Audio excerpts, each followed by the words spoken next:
In a last-minute effort to prevent a partial government shutdown, Congress has successfully passed a stopgap spending bill racing against time to secure funding for federal agencies until early March. The House voted 314 to 108 in favor of the measure just hours after the Senate backed it with an overwhelming bipartisan vote of 77 to 18, narrowly avoiding a shutdown slated for the next day.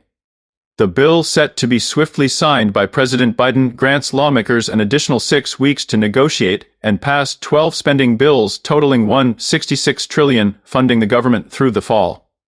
This budget plan, agreed upon by both Democrats and Republicans earlier this month, maintains most federal spending levels while allocating additional funds for the military. This marks the third temporary extension of spending since the beginning of the fiscal year on Oct.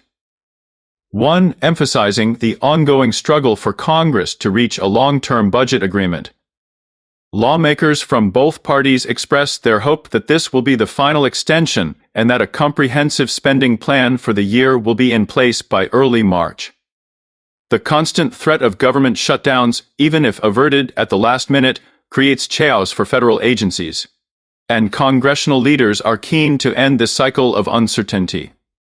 Speaker Mike Johnson faced challenges from within his own party, particularly from far-right Republicans who opposed the bill, advocating for deeper spending cuts and a halt to government spending until President Biden agrees to stricter measures on migration at the United States-Mexico border.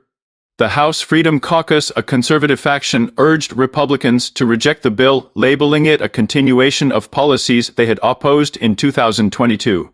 In a statement, the Freedom Caucus asserted, Speaker Mike Johnson should walk away from his agreement with Senate Majority Leader Schumer and pass an appropriations package that meaningfully reduces spending year over year and secures our southern border.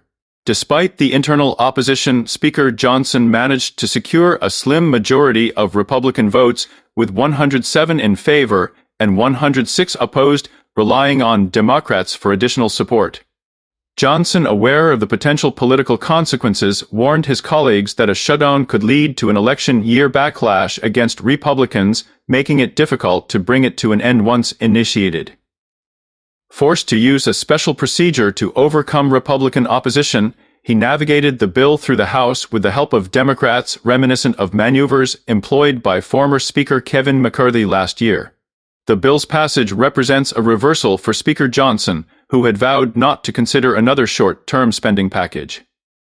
However, time constraints left him with no alternative, compelling him to take action to avert a government shutdown.